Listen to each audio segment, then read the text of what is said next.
السلام عليكم ورحمة الله وبركاته. حياكم الله وبياكم وجعل الفردوس الأعلى مستقرنا وإياكم. يمكن اليوم الحكي حيزعل بعض الناس. في أخت بعثت لي بعض الكلمات بدها كيفية قراءتها الصحيحة، وفي أخت كمان لو سمحتي كيفية نطق الضاد في ناظرة والوقوف على القاف في آخر الكلمة. الأخوات، العلم بده تعب شوي، العلم بده شوية تعب. أنا بأنزل الصور وبأشرحها وبأوضح. الأخت اللي كاتبة لي بدها ناظرة، لو مسكت فتحت سورة القيامة اللي هي أساسا موجودة في سورة القيامة، تمام، واستمعت لشرحي في سورة القيامة، كان استغنت عن هذا السؤال. والقاف في حال الوقف يعني مقلقلة.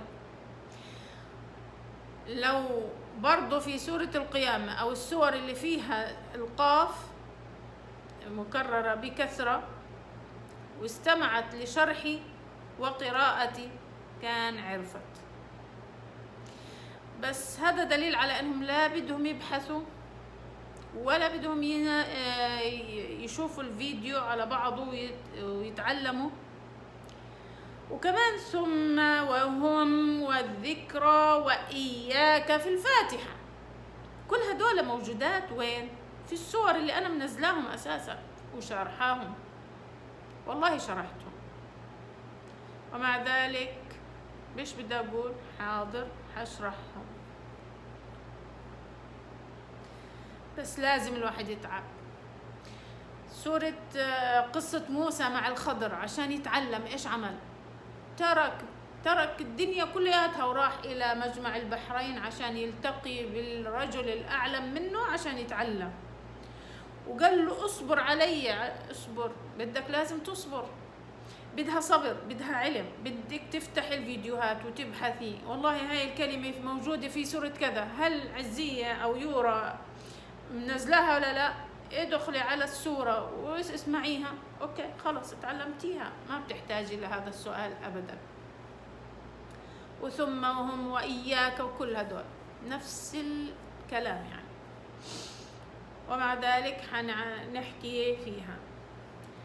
الضاد، الضاء، قلت لكم أنا ونزلت كيفية إخراج حرف الضاد من مخرجها، وقلت لكم استخدموا وسط اللسان من الداخل، من هاي المنطقة ضاد. الاتكاء حيكون من الطرفين بس هي ورا، أما من الأمام هنا ما تستخدميشها أي اتكاء من الأمام. فلما تقولي نا، النون والألف مرققين، نا، وقلت لك الألف خليكي على وضعية الحرف اللي قبله لأنها تتبع اللي قبله ترقيقا وتفخيما. فلما تقولي نا، بعدين الضاد ناضي، تستخدميها ضغطة من هنا، ضي، ناضرة، والراء مفخمة والها مرققة، ناضي، ناضرة، من هنا الها، ناظرة، تمام. فالاتكاء كله من آخر اللسان في منطقة الوسط، هاي المنطقة نا، والنا مرققة والها مرققة والضاد والراء فقط المفخمين، ناضي، ناضرة، ناضرة، واضح؟ الوقف على القاف حكيته كتير، ادخلي على القلقلة وححط لكم اللينكات، هحط لك اللينك، ادخلي على القاعدة الذهبية والقلقلة وحتلاقي انه كيفية عمل القلقلة، وفي درس كامل عن حروف القلقلة. ادخلي وابحثي وحتلاقي القاف كيف بتوقفي عليها، قا، الحق. تمام.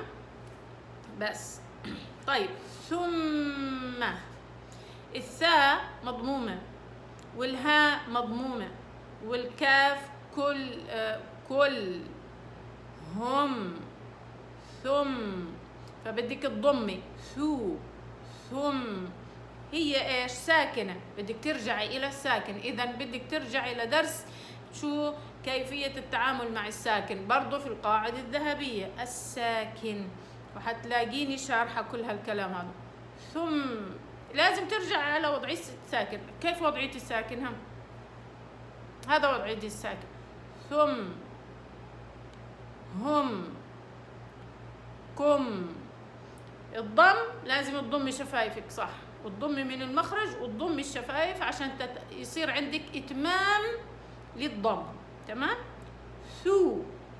ثم، وإذا الميم مشددة ثم، وإذا متحركة ثم، وهكذا.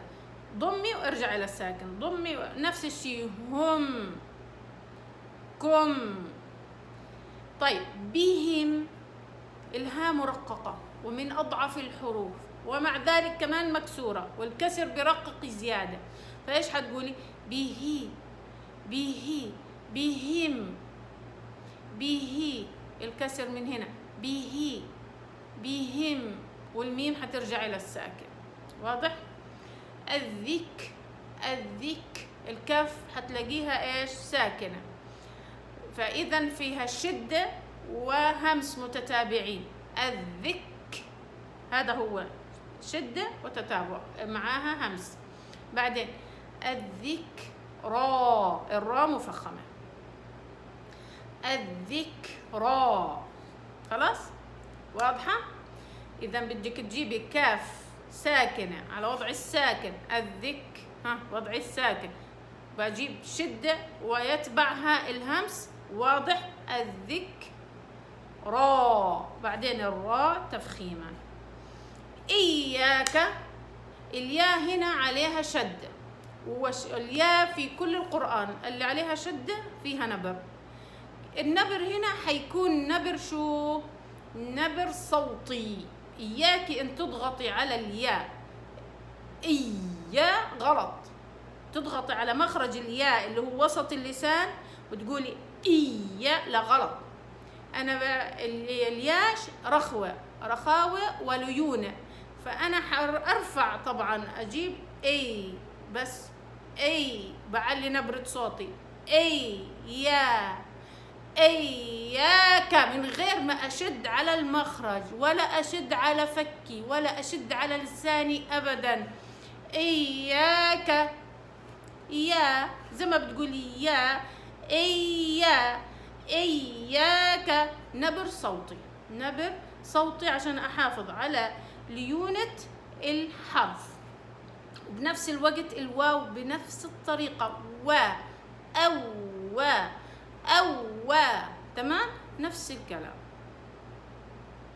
يا ريت تتعبوا شوي وتفتحوا الفيديوهات اللي أنا بعملها. شو الفايدة إني بعمل فيديو بشرح وبوضح وإلى آخره؟ قولوا لي شو الفايدة. هاي الكلمة موجودة في مثلا سورة البقرة في صفحة كذا، بروح أدخل على سورة البقرة وبأدخل على الصفحة هاي وبتشوفي، بتلاقيني وضحتها، لأنه من الأشياء اللي بتتوضح، وبتشوفيني كيف بألفظها. ليش أنا بأتصور قدامك؟ واضح الكلام؟ فما تزعلوا، لازم تتعبوا شوي، تبحثوا. يعني أنا أي واحد بيبعت لي رسالة على الواتساب، إيش بعمل؟ على طول ببعت له اللينكات كلياتها، اللي هي سورة البقرة، آل عمران، كله اللي هو يا تعيها وأذن واعية، والقاعدة النورانية والقاعدة الذهبية والتجويد الميسر، كله موجود. يعني لو بدها أي شيء بدها تبحث عنه، تضرب بس هيك على اللينك. بدها مثلا عن التجويد، بدها تتعلم التفخيم، الترقيق، بدها النون الساكنة، الميم الساكنة، المدود، النون كله موجود. تضغطي بتلاقي كله موجود. ابحثي بس، شوفي العنوان اللي بدك اياه واضغطي واحضري الدرس. ببساطة اللي بيبدأ أول شيء اللي بده يبدأ يتعلم وما عندوش هالمعلومات في التجويد، يبدأ لي ب أول لينك اللي هو إيش؟ القاعدة الذهبية أو القاعدة النورانية. القاعدة الذهبية أوضح وفيها تفصيل أكثر. ادخلي احضري كل الفيديوهات وتعلمي صح وطبقي معي. لما أنا ألفظ الحرف الفظيه معي وطبقي زيي وحاولي تقلديني وخلصي لي كل القاعدة الذهبية. صار عندك معلومات ممتازة في كيفية تطبيق القرآن وقراءته. عندك بعديها في نفس اللينك بعد إتقان الحروف، بتروحي تحضريهم وبتعرفي كيف تتقني أي حرف بدك إياه. إذا كان عندك حرف من الحروف مش كويس، مش ضابط معك، بعدين أي سؤال اسأليني. إذا مش فاهمة جزئية اسأليني، أما إنك تسأليني على أشياء أنا منزلاها. إياك هذه موجودة وين؟ في الفاتحة، وأنا حطاها في اللينكات. سورة الفاتحة. ثم وهم وكم وبهم وكل هذه موجودة في أي سورة. ابحثي السورة اللي أنا منزلاها وشوفي الكلمة اللي بدك إياها. بدك توضيح زيادة قولي لي والله أنا دخلت عليك كذا ولكن أنت ما وضحتي لي الجزئية كذا. أنا بوضح لك حاضر من عيني التنتين، بس لا تكونوا متكلين رجاء. طيب في شغلة تانية بدي أوضحها. في ناس عندهم لما تيجي تكلمني صوتها ما أحلاه جميل جدا، تتكلم عادي فيش صوتها أي غنة فيه، بس لما تيجي تقرأ القرآن الله لا يوريكم بصير عندها الغنة غير يعني بشكل غير طبيعي.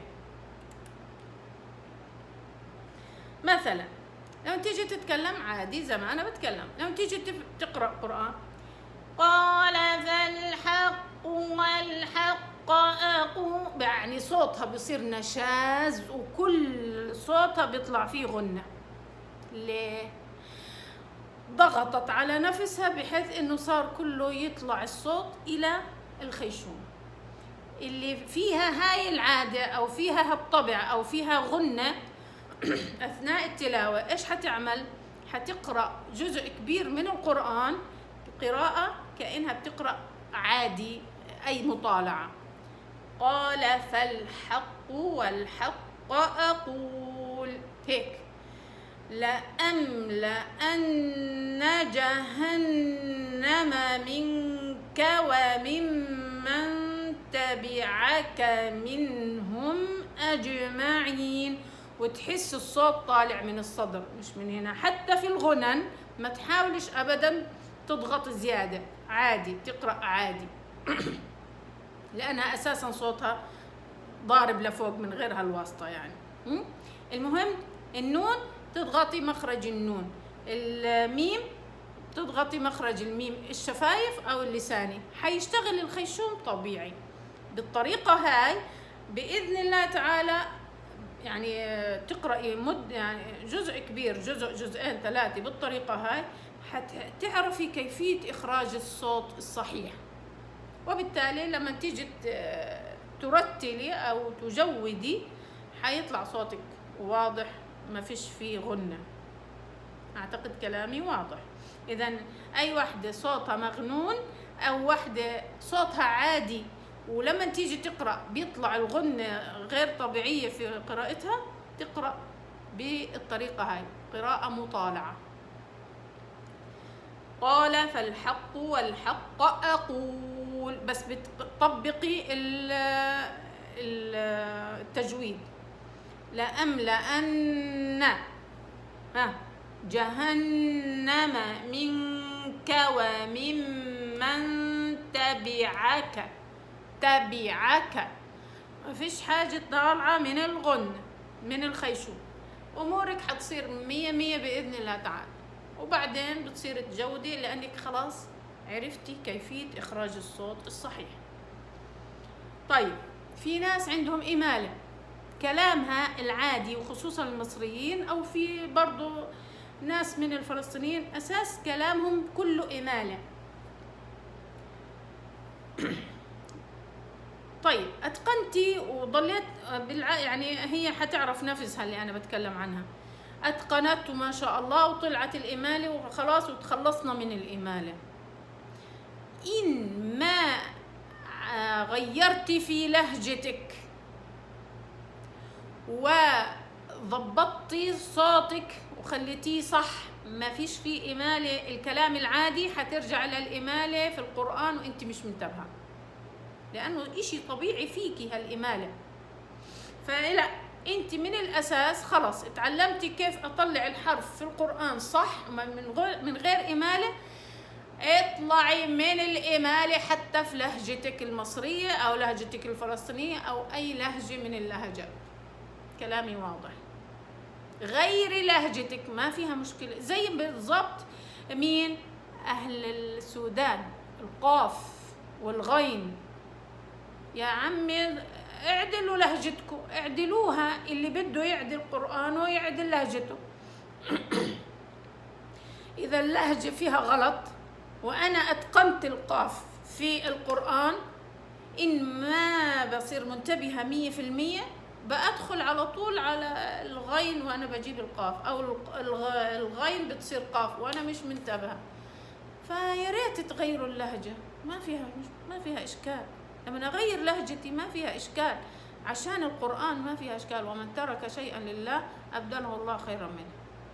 هاي نصيحتي إلكم، يا ربي تشتغلوا شوي على نفسكم، واللي بيتعب على نفسه ربنا بيعينه بيزيده بيعطيه ومش حيضيع لك تعب. واللي بده أي سؤال أنا تحت أمرك، بعمل لك فيديو كامل على اللي بدك إياه، بس هذا معناته أنت مش مجتهدة على نفسك.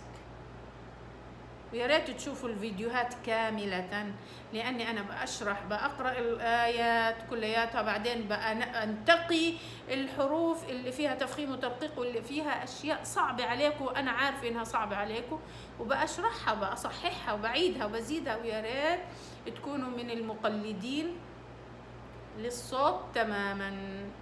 أرجو إني أفدت. سبحانك اللهم وبحمدك، أشهد أن لا إله إلا أنت، أستغفرك وأتوب إليك، وإلى اللقاء.